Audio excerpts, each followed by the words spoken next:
Bonjour à tous, c'est Rémi et comme vous avez pu le constater, sur la dernière vidéo, on a eu un petit souci technique puisque pendant que je tournais, quelqu'un m'a appelé et ça s'entend évidemment sur la vidéo. Donc j'ai dû écourter la vidéo afin de pouvoir rappeler la personne, hein. C'était un coup de fil assez important. Donc on va reprendre un petit peu sur l'article 7. On va refaire un petit débriefing sur ce que j'ai dit dans l'article 7 sur certains points. Et puis on va enchaîner dans la continuité sur l'article 8 où on repart un petit peu en fait sur l'article 7, hein, dans l'article 8 aussi, mais on est plutôt sur des sujets de réformes urgentes et de grandes réformes à venir dans le temps, dans un temps plus long. Voilà. Donc, sur l'article 7 et la mise en œuvre, nous avions dit déjà que on pouvait rien faire sans sortir de l'Union européenne, euh, de l'OTAN, de l'euro et de l'OMS, l'Organisation mondiale pour la santé. Voilà.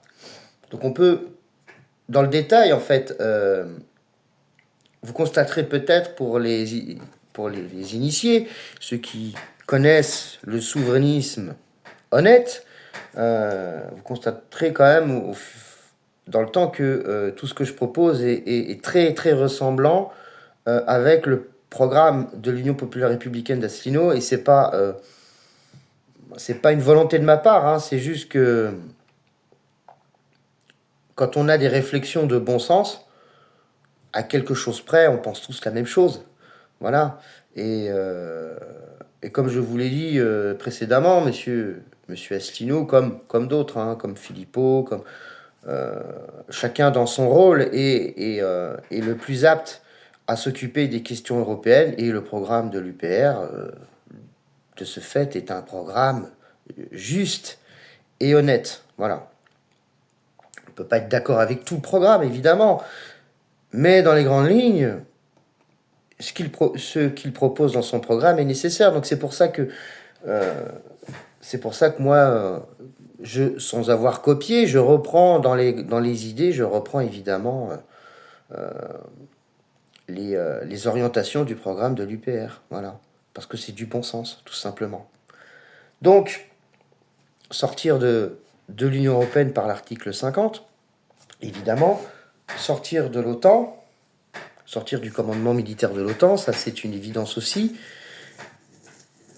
Déjà, on retrouve une indépendance sur le plan de la défense, mais surtout, ça nous permet aussi de sortir des coalitions si celle-là même nous emmène vers une guerre. Donc on pourrait, toujours le problème de la guerre, quand on ne se sent pas concerné au début, on finit par être concerné plus tard. Hein. C'est ce qui s'est passé 2 fois avec les États-Unis d'ailleurs. Hein. Les États-Unis, la première fois, euh, étrangement d'ailleurs, hein, ne se sont pas engagés dans la guerre, la Première Guerre mondiale, et la deuxième fois aussi assez tardivement. Hein. Et à chaque fois, il a fallu un événement particulier qui force le Congrès américain à voter la guerre. Voilà. Alors, on va pas rentrer dans les détails, mais à chaque fois, il y a eu un espèce d'événement tragique, hein, comme Pearl Harbor, hein, en décembre 41. Il y a eu comment dire, la destruction du Lusitania, l'équivalent du Titanic, qui a été coulé par la marine allemande pendant la Première Guerre mondiale et qui a incité, hein, c'est ce qui a provoqué l'État américain à décider de rentrer en guerre. Et puis plus récemment, la guerre contre le terrorisme, il y a eu le World Trade Center. Voilà. Donc à chaque fois, il faut un choc, hein, aux Américains pour qu'ils puissent s'engager dans un conflit. Et tout ça a été cousu de fil blanc de toute façon, on le sait maintenant, mais bon. C'est pour ça que même si on sort de l'OTAN, on est pas forcément à l'abri de tout. Hein. Et ces gens-là sont assez malins et assez pervers hein, dans les idées, hein, quand même, pour nous ramener à cette réalité guerrière, alors que réglementairement, légalement, ou sur le plan du droit international, si on sort de l'OTAN, on a le droit de rester neutre. Hein. Mais je pense qu'il faut en sorte que ça ne se passe pas comme ça. Voilà. Donc pour la petite parenthèse de l'OTAN, c'est pas parce qu'on sort de l'OTAN qu'on est à l'abri de la Troisième Guerre mondiale. Voilà.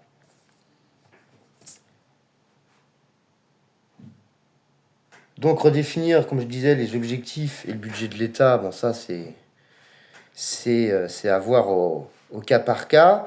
Pourquoi? Parce que il y a beaucoup d'économistes, il y a beaucoup de chiffres, voilà, il y a énormément de choses.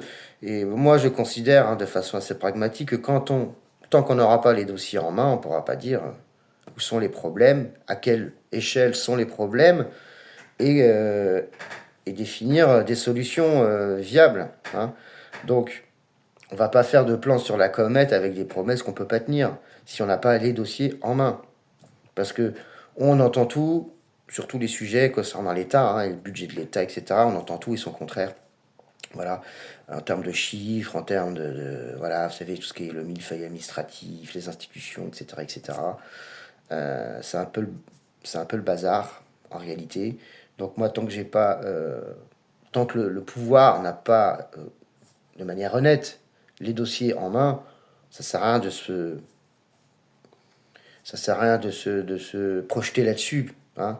On peut avoir des idées parce il y a des choses logiques, hein, mais dans le détail, si vous voulez, c'est compliqué puisqu'on on n'a pas les dossiers en main. Voilà. Mais ça semble de bon sens qu'il faut réduire. Hein. De toute façon, il faut réduire les dépenses et il faut optimiser. Il faut optimiser les dépenses et il faut peut-être rationaliser un petit peu plus les recettes. Voilà. Disons que je pense pas que la France ait un problème d'argent en fait. C'est que l'argent est juste mal dépensé, mal réparti. Hein, quand on voit ce qu'on dépense et dans quoi on les dépense, ça fait peur. Hein.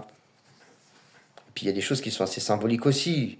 Hein, quand Madame Machin change hein, tous les tapis de l'Elysée pour des sommes, ou la vaisselle, ou des choses comme ça. J'entendais ça il y a quelques années, pour des sommes qui sont quand même astronomiques, hein, quand on sait de quoi on parle.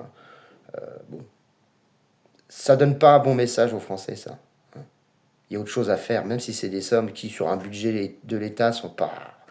On peut estimer que c'est pas des sommes folles non plus, mais le message est fort quand même pour des Français qui sont déjà découverts le 10 du mois.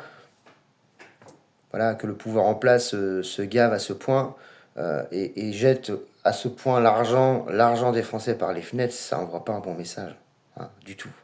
Voilà. Donc il y a aussi une conduite exemplaire à avoir dans les futurs représentants de la nation qui siégeront à la table du roi et à la table de la République. Hein. Évidemment, évidemment, il faudra des gens incorruptibles, honnêtes et surtout dignes de leur fonction. Voilà. Redéfinir la loi de programmation militaire. Alors ça, c'est intéressant parce que, je le répète, on a souvent dit que l'armée, enfin, nos amis de gauche hein, semblent dire à chaque fois que l'armée ne sert à rien et qu'elle coûte cher. Alors oui, l'armée peut coûter cher. C'est une question de choix, en fait. Pour exemple, hein, moi j'ai passé 20 ans dans l'armée.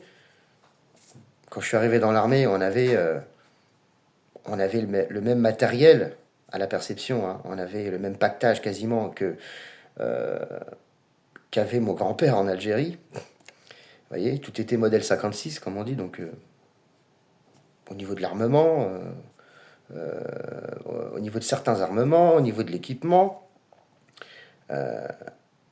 Donc, est-ce qu'à ce moment-là, l'armée coûtait cher? En fait, pas tant que ça, parce qu'on avait du matériel et on avait aussi un parc, entre guillemets, automobile, qui datait déjà des années 50-60, et puis par l'entretien, on arrivait à renouveler ce matériel régulièrement.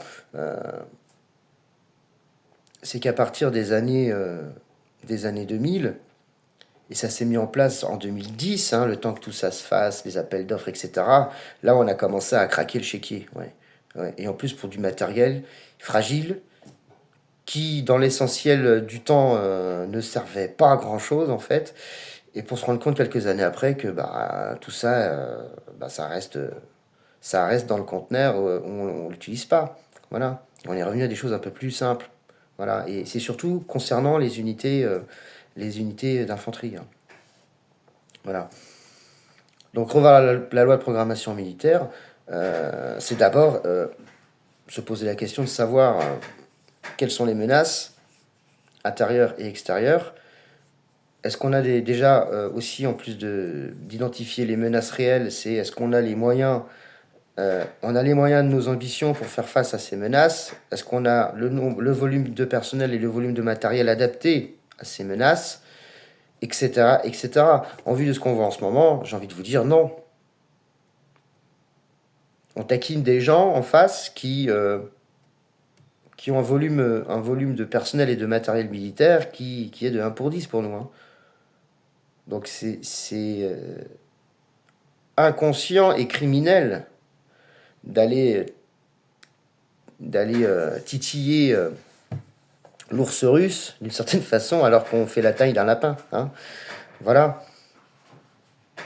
Il y a beaucoup de sources. Voilà. Moi, je ne suis qu'un ancien militaire du rang, mais vous avez des gens très, très haut placés déjà qui s'en plaignaient et qui s'en plaignent et qui s'en plaignaient déjà il y a quelques années. Voilà. Donc, on peut pas faire la guerre si on n'a pas les moyens de nos ambitions. C'est tout. J'entendais rien qu'en obus d'artillerie, les types, ils tirent en une journée ce qu'on produit en un an. Donc, ça marche pas. Ça marche pas. J'entendais de sources militaires que, avec ce qu'on appelle la force opérationnelle de l'armée de terre, donc la FOT, c'est-à-dire, on est sur des chiffres qui avoisinent les 75 avec un objectif pour 80 000 hommes. Ce qui est bien, pour un pays comme la France, c'est très très bien. On est la plus grosse armée d'Europe, je le rappelle. Mais sur un front ukrainien, 80 000 hommes, on tient 30 km, 40 km, je crois. Et sur 80 000 hommes, vous n'avez pas que des combattants. Vous avez à peine, même pas un tiers. La force opérationnelle, ça ne représente pas que les combattants. Vous avez toute la logistique, vous avez tout le soutien derrière. Quand vous avez un fantassin qui part en mission, qui part en guerre, et qui lui se retrouve sur une ligne de front, si vous voulez, dans un cadre conventionnel, derrière, vous avez 2 à 3 militaires derrière qui le soutiennent. Quand on parle de 75 ou 80 000 hommes pour la force opérationnelle, en fait, non. Vous avez l'équivalent de 20, même pas 20, à peine 20 000 ou 25 000 combattants. Parce que vous avez ce qu'on appelle du combat direct, c'est-à-dire vous avez des fantassins qui vont creuser des trous de combat pour tenir une ligne de front. Voilà, tout ça est très très procédurisé. Ça se fait pas comme ça. Il y a un cahier des charges, comme on dit. Et puis derrière, vous avez des unités de combat qui sont plus ou moins indirectes, comme l'artillerie. Et dans les deux cas, on n'a pas un énorme volume. Donc, surtout qu'en plus qu'on a déployé beaucoup de notre artillerie pour donner aux Ukrainiens. Donc, on est encore moins dans les forces qu'on pourrait avoir si jamais il fallait s'engager. Et en France, on aime bien faire les choses à notre façon, j'ai envie de dire. Pour exemple, les Russes, pendant longtemps, ils ont été moins bêtes que nous. Sachant qu'ils ont un volume à avoir et pas forcément les moyens, plutôt que tout mettre à la poubelle et de repartir d'une page blanche, et pendant des années, ils ont revalorisé leur matériel existant. Ça veut dire qu'ils avaient déjà du matériel qui était vieillot, mais fiable sur un plan mécanique, et ils les ont revalorisés. Voilà. Prenez un char, ils ont des chars qui ont 40 ans, 50 ans, certains modèles de chars, eh ben, ils ont remis du blindage. Ils ont forcément, quand vous avez alourdi le char, eh ben, il faut vous améliorer la motorisation, vous améliorez les systèmes d'acquisition pour l'armement, vous améliorez l'armement, et vous avez un char en fait qui a coûté 2 fois moins cher qu'un char neuf. Mais en France, on n'aime pas faire ça. En France, on aime bien faire travailler nos amis industriels. Donc on part d'une page blanche et puis on refait tout. Voilà. Et on a mis longtemps à le comprendre. Vous voyez, on a mis longtemps à le comprendre. Maintenant, on est sur une revalorisation, en effet, pour le Charles Leclerc. Mais comprendre ça, ça a pris du temps. On a revalorisé complètement le parc des blindés ou des engins de combat d'infanterie, de chars ou d'unités blindées de reconnaissance ou de combat. Mais à quel prix et puis à quel volume? On avait avant, moi j'ai connu beaucoup plus que le matériel moderne. Moi j'ai surtout travaillé sur le matériel qu'on avait avant, du matériel ancien, mais c'était fiable. Il n'y avait pas trop d'électronique, c'était fiable. On savait résoudre des pannes, on savait, ça passait partout parce que c'était des véhicules qui étaient plus légers qu'aujourd'hui. Enfin, il y a plein de choses comme ça. Donc la loi en fait, pour revenir sur vraiment le fond du sujet, c'est-à-dire la loi de programmation militaire, il faut simplement se poser les bonnes questions. Est-ce qu'on veut être la meilleure armée du monde sur un plan technique, un plan technologique? Certes, c'est très bien sur le papier, mais en termes de coûts, c'est astronomique et on ne peut pas faire une armée dimensionnée à un conflit conventionnel, évidemment. Soit on reste sur une armée plus rustique, moins technique, mais tout aussi professionnelle. Mais on est capable, en termes de financement, d'apporter un volume de force qui soit raisonnable pour faire face à une guerre conventionnelle. La question, elle est là. L'histoire nous apprend, étrangement, que on est en train de faire comme les Allemands, en fait. On est en train de... C'est pour ça que je fais un parallèle, parce que c'est assez étrange. Souvenez-vous, les Allemands, à la fin de la Deuxième Guerre mondiale, avaient développé des matériels, des systèmes qui étaient bien en avance sur leur temps. Ils avaient probablement les meilleurs chars du monde. Ils avaient probablement la meilleure aviation du monde, puisque les Messerschmitt à réaction, c'est les premiers avions à réaction qu'on ait connus dans l'histoire. Dans l'histoire, hein. Pourtant, ils n'ont pas gagné la guerre. Parce qu'ils étaient en volume trop faible par rapport aux Alliés. Les retours, vous savez, ce qu'on appelle des rétex dans l'armée, les retours d'équipage des derniers tigres sur le terrain. Alors, ils en ont produit à peine 2000 ou 2500, je crois, je ne sais plus. Mais face au nombre de Sherman américains, ils disaient qu'il fallait 5 Sherman pour détruire un tigre. Le tigre dépassait largement Sherman en un contre un. Sauf que le volume de personnel apporté et de matériel apporté par les Américains, comme de l'autre côté, le volume de personnel et de matériel apporté par les Russes, l'Allemagne, elle était débordée, elle était surchargée. Ils n'ont pas tenu. Et nous, moi j'ai l'impression que c'est exactement ce qui est en train de se passer avec nous. C'est-à-dire que nous, on peut toujours se vanter d'avoir le meilleur char ou l'un des meilleurs chars du monde, la meilleure aviation. Ouais, super. Mais si on a 200 chars, dont peut-être encore, allez, un tiers qui tourne, et la moitié qui tourne, je dis un tiers, c'est un peu plus quand même. 200 chars, 2 à 250 avions de chasse. Ici, à chaque fois qu'il y a un char qui tombe en panne, il faut en démonter 2 pour en réparer un. Enfin, voilà, c'est compliqué. Face à 3, 4, 5, 6 000 chars en face, dont d'autres unités qui sont gentiment stockées en attente. Donc, on ne peut pas avoir une politique agressive si on n'a pas les moyens de le faire concrètement, ou c'est juste qu'on a un gouvernement qui aime bien jouer avec la peur des gens, c'est tout. Parce qu'ils savent très bien que c'est impossible de faire ce qu'ils prévoient de faire. C'est impossible. Voilà.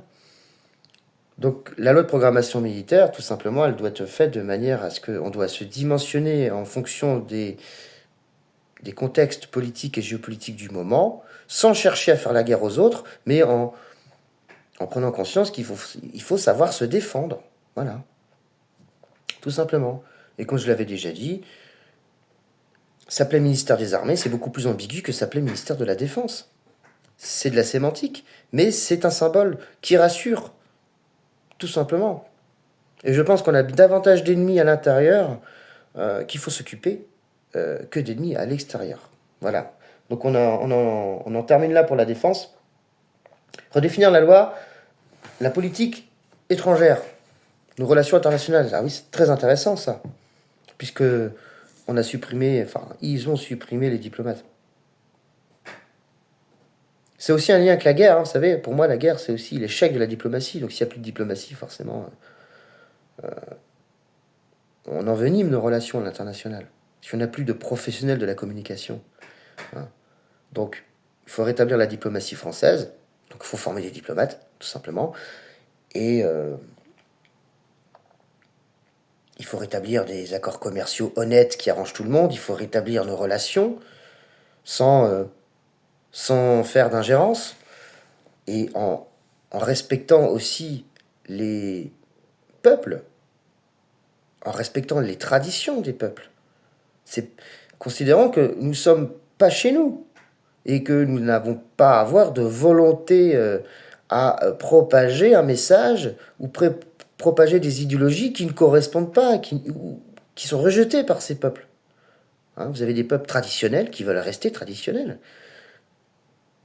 Tout simplement. Et nous devons garder et respecter ça, garder cette image de pays neutre, en fait, qui ne veut pas s'ingérer dans les affaires des autres.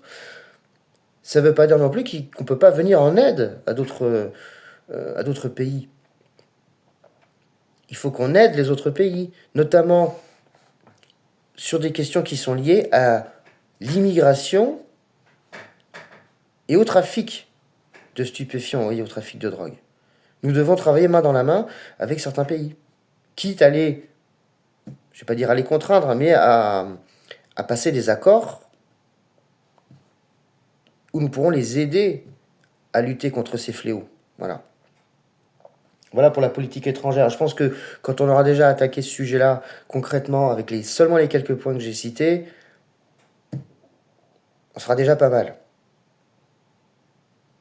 Redéfinition de l'Assemblée, ça j'en ai un petit peu parlé déjà, et bon c'est clair, hein, l'Assemblée, concrètement l'Assemblée nationale, on ne sera plus occupé par des politiciens professionnels, donc fini les partis politiques à l'Assemblée nationale, voilà. Nos députés seront tirés au sort parmi une base de volontariat au sein même du peuple, voilà. C'est pour ça que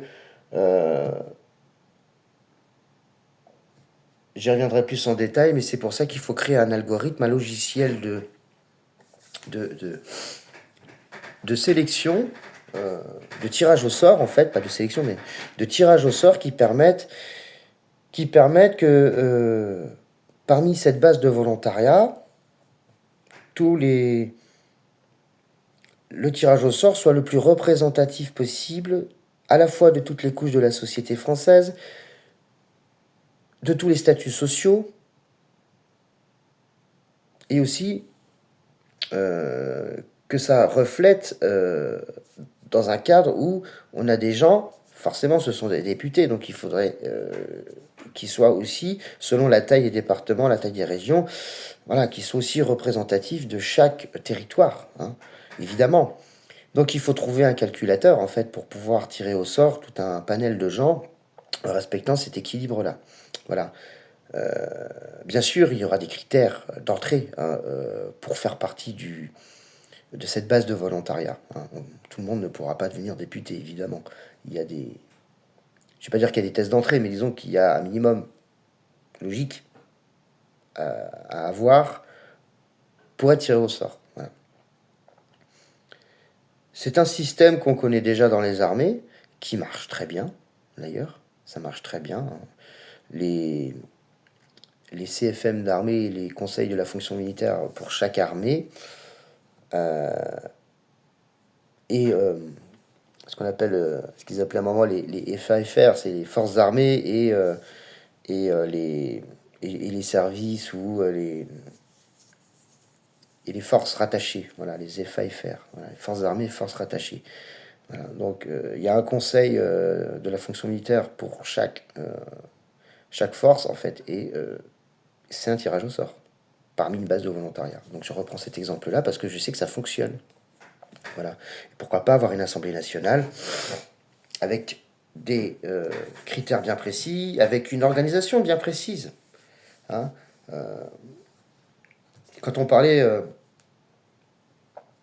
de cahier de doléances, quand on parlait de remontée du peuple via les députés, on peut rajouter des garde-fous aussi au sein même de l'Assemblée nationale. Quand on dit, j'avais parlé à un moment de devoir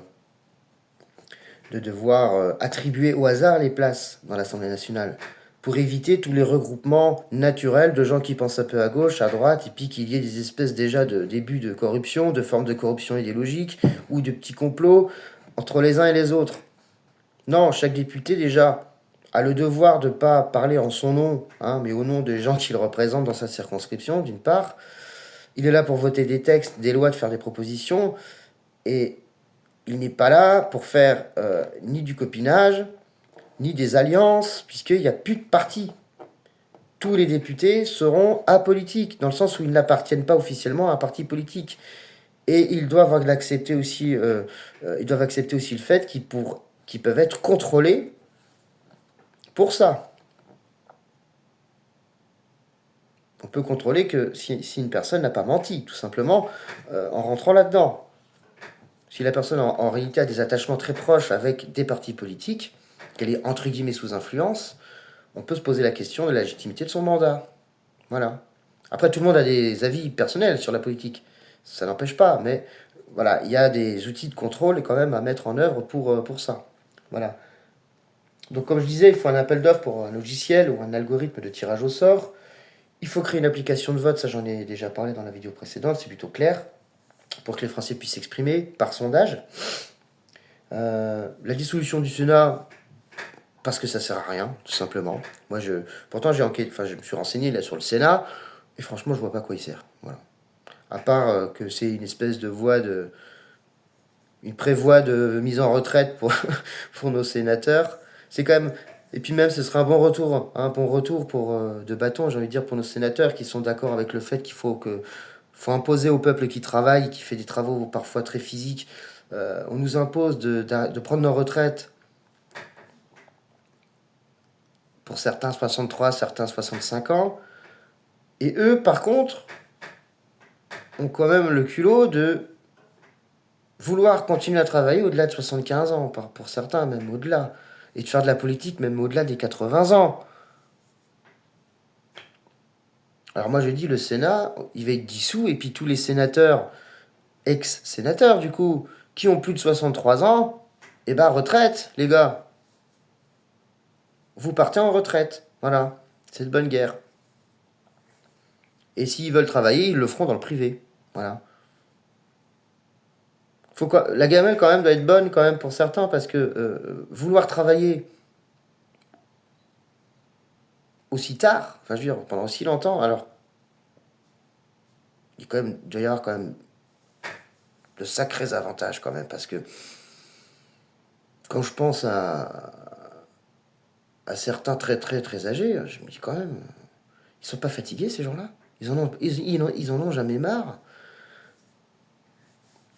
Moi j'ai que 40 ans et déjà, c'est plus psychologique, c'est pas physique, mais je commence déjà un petit peu à être fatigué, déjà de travailler, et surtout quand on a l'impression de travailler pour rien. Hein. Alors je me dis, à 75 ans, comment ils font ces gens-là pour vouloir se lever le matin et aller travailler? C'est que la gamelle doit être quand même pas mal. Hein. Enfin bon, fermons la parenthèse. Redéfinition et organisation du Conseil constitutionnel, évidemment. Ça veut dire que dans le projet, le Conseil constitutionnel sera juste un groupement d'experts, de juristes ou de magistrats qui étudieront juste l'aspect sémantique, l'aspect juridique d'une loi proposée, comme je l'ai déjà expliqué, et n'aura pas de veto à donner, n'aura pas à donner son accord ou pas si la loi est légitime ou pas. La loi a déjà été, on va dire, prévotée par l'Assemblée. Eux, ils ont juste un contrôle de faisabilité juridique. Voilà, comme je l'avais déjà expliqué. La définition... non, il y a eu le redécoupage des régions et départements. Tout simplement, c'est revenir aux régions historiques qu'on connaît. Tout simplement. Voilà. La Champagne retrouvera sa Champagne, les Ardennes ses Ardennes, etc., etc., partout en France. Voilà. Et ça permettra peut-être aussi de redynamiser le nombre de représentants, le nombre des élus au sein du peuple. Hein. Donc c'est pour ça qu'on va réorganiser tout ça de manière à ce que, aussi au niveau structurel, les régions auront bien moins de structures qui ne servent à rien. Voilà. Le redécoupage, il se fait aussi sur le plan de l'État, hein. Évidemment, quand on restructure des régions ou des départements, la restructuration, elle se fait aussi sur les agents de l'État, sur la RH, sur les infrastructures d'État, réparties sur les territoires, c'est logique. Définition et désignation des commissions de contrôle et des secteurs qui leur sont attribués. Alors ça, évidemment, c'est ce qu'on appelle les garde-fous. C'est des commissions nommées par l'autorité pour, de temps en temps, contrôler, enquêter sur la bonne conduite des activités partout en France. Voilà. Et à la fois les élus du peuple et les commissaires, les émissaires royaux sont les yeux et les lanceurs d'alerte de l'État si jamais il est constaté des fraudes ou des début de corruption. Voilà. Et ces commissions de contrôle, ou des commissions de justice en fait, sont là pour enquêter et demander à l'autorité judiciaire et à la justice une sanction ou pas. Voilà. Donc définition et rôle des assemblées départementales et régionales, ça c'est pareil, hein. C'est ce que j'ai expliqué un petit peu précédemment. La désignation et le rôle de la Banque de France et de ses agences régionales. Évidemment, si on veut réorienter l'impôt, il va falloir que économiquement cet impôt soit physiquement, en tout cas dans l'attribution, soit bien mis quelque part. Donc la Banque de France doit retrouver ses lettres de noblesse ainsi que ses succursales dans toute la France. Donc il y aura des centres d'impôt à l'échelle du département, comme on connaissait déjà avant, en fait. Hein. On va rétablir certaines choses qui fonctionnaient, hein, tout simplement. Mais disons que l'orientation de l'impôt, elle, vu que l'objectif aussi de redécoupage des régions, c'est de redonner une certaine autonomie aux régions, dont une autonomie financière, il y aura une décentralisation du pouvoir. Donc il est logique qu'il y ait des impôts qui restent dans la région. Voilà, tout simplement. Et n'aillent plus dans les caisses de l'État. Ce sera dans la caisse des régions. Voilà. Qui, elle, redistribuera au département, évidemment. Hein. Donc, définition et usage des syndicats, là, c'est pareil. J'ai rien contre le syndicalisme, mais bon. Je pense que le syndicalisme, dans l'esprit, enfin même dans l'action, il est efficace à l'échelle locale, mais dès qu'on monte un peu dans les échelons, on rentre dans des voies politiciennes, on rentre dans des réseaux, voilà, où en fait, à échelle nationale, le syndicalisme ne sert à rien. Mais à échelle locale, ça fonctionne, en effet. Donc il faut redéfinir le rôle réel des syndicats et leur mode d'action, etc., etc., en mettant pareil toujours des garde-fous, des choses, pas forcément des outils de contrôle, mais des choses qui puissent permettre au syndicalisme à la fois de perdurer, mais aussi de remplir son rôle réel, et pas de faire semblant, hein, en appelant à manifester tous les 10 minutes, pour des causes bidons. Hein. C'est ce que je vois souvent, moi. Hein. Le syndicalisme, on doit rester sur des choses concrètes. Hein. Quand le syndicalisme n'a rien à revendiquer parce que tout va bien, il cherche quand même quelque chose à revendiquer parce que c'est ce qui justifie son existence. Alors c'est pour ça que le syndicalisme est capable de rassembler des foules énormes pour des grandes causes majeures, des causes nationales, comme il est capable de rassembler des foules énormes parce que la machine à café est tombée en panne, quoi. Enfin, c'est ce que je vois, c'est un peu ce que je constate dans l'histoire du syndicalisme. Donc, il ne faut pas que le syndicalisme se détourne de voilà, de sa voie, de son objectif historique, en faisant des magouilles avec. D'ailleurs, le syndicalisme honnête devrait être ni de gauche ni de droite. Parce que c'est l'humain, c'est le salarié.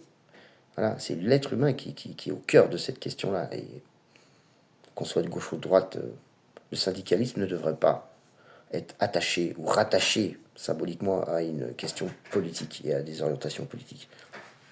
Voilà. Donc, à définir les usages et les rôles des syndicats. Bon, vote et attribution des budgets de l'État, ça, voilà, on en a déjà parlé, on répète. Hein. Budget de la monarchie, pareil, hein,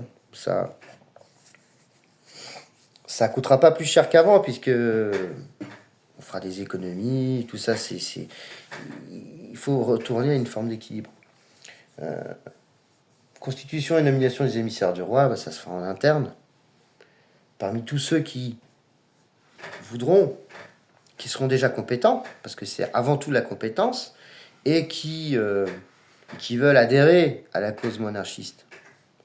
Voilà, donc ils devront prêter serment envers la France et le roi, honneur et loyauté à servir la monarchie. Voilà. Mais c'est surtout une question de compétence. Ensuite, définition et encadrement des partis politiques. Alors ça, beaucoup de choses à dire, mais j'y reviendrai, hein, parce que c'est intéressant. Création des agences de doléances gérées par les émissaires du roi à l'échelle départementale. Voilà, comme je disais précédemment, les agences de doléances, c'est un des leviers importants pour avoir la voix du peuple, en complément des remontées des députés et en complément des sondages. Voilà, sachant que les uns, ils sont tous complémentaires. Hein. Et la redéfinition et le rôle des médias, évidemment, les médias ont une importance capitale, hein, c'est presque, certains parlent même de cinquième pouvoir. Il faut rétablir la neutralité des médias, il faut que certaines chaînes publiques, je ne vais pas dire soient privatisées, mais il faut créer un média. Il faut créer un média pour la monarchie, il faut créer un média national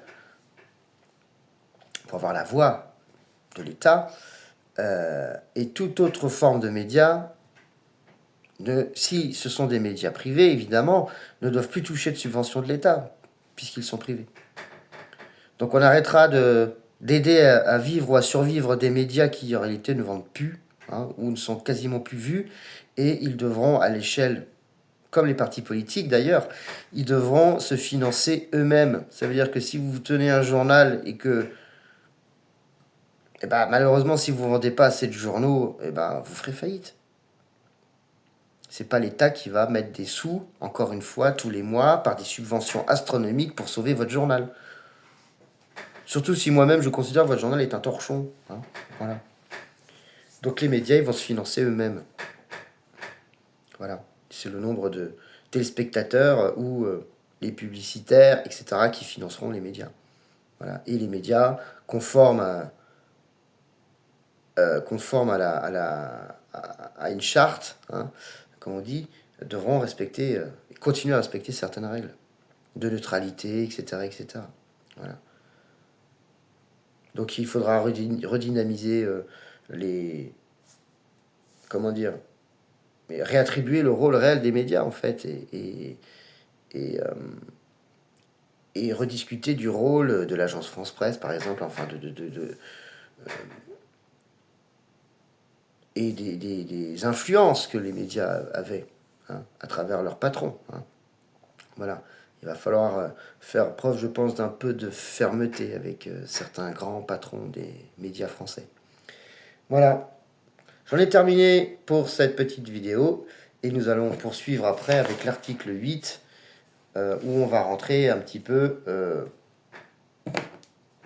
dans les principales réformes. Voilà, là c'était un aspect un peu plus technique sur la mise en place du pouvoir. Maintenant, on va parler des réformes importantes. Et on va parler des réformes qui sont vitales. Voilà, dans le détail. Merci à vous et bonne journée.